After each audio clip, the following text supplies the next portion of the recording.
day and welcome again to Double Narratives with Dr. Hanji. You know, it's our forte on this channel to consider issues from both sides of the narratives. Today, I'm considering a very, key issue that, involves both the male and the female folks, but especially concentration in this episode will be on the females. And we're going to be talking about me as a woman and as a side chick.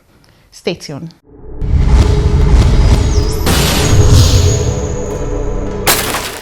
Welcome again to Double Narratives, and today we want to consider women as side chicks. It's the fear of every woman that there is some side chick somewhere that is going to go snatching your husband or your spouse away. Today we want to consider, how can you, merge being a woman, a mother, and at the same time being a side chick. And we're going to look at it from the dimension of the men we are married to. This is the part A of a 3-series episode. And the first thing we're going to be looking at is loving our husbands the African way.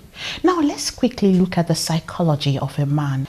You and I know that where people are from, their nationality, their tribe, and of course, their inclination to culture plays to a very large extent, a huge impact on how they react and what they expect of life. And one very important thing they expect in life is how their spouse manages relationships with them. Let's just consider, what is it exactly a man expects from a woman? Now we're going to look at how African men will prefer to be loved. Come on, let's stop playing games with ourselves. No matter how westernized we seem to be, something in a man's blood, makes him desire that his woman loves him in a particular way.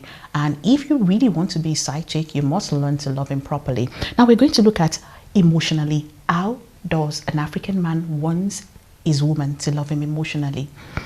People talk about ego, and when they do talk about it, they talk about it as if it's a negative thing. Yes, we know that every man loves his ego to be massaged, but I think the African man takes it up one notch up further.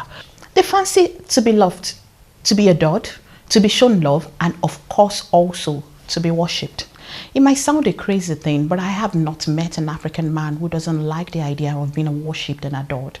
And I think in order for you to carve a niche for yourself in the heart of an African man, you must learn to excessively, overtly, make a lot of show about massaging his ego. Every African man loves to be worshipped like a typical African king.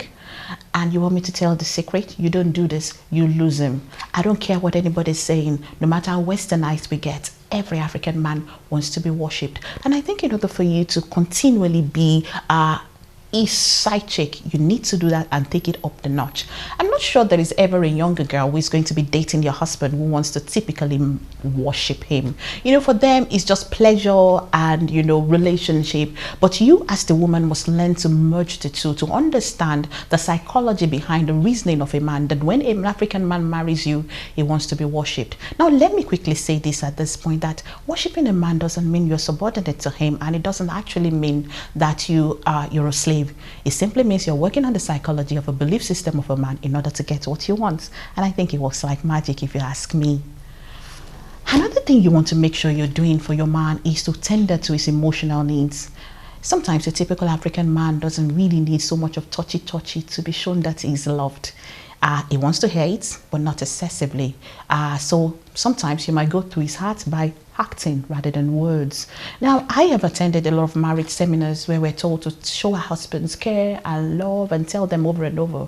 But I have found in reality, a typical African man wants to be shown love more than to be told. Customers are not supposed to be treated how you feel they should be treated, but how they want to be treated.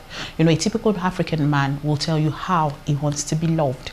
And I think you'll make a lot of success if you approach, loving a man through the eyes of what does he truly want. And I think it makes a lot of sense if you decide to love a man the way he wants to be loved, especially the African man. So this is going to be the end of the first part of our series in how to love an African man. In our second series, we'll be looking at how do you love an African man psychologically and how do you love him sexually.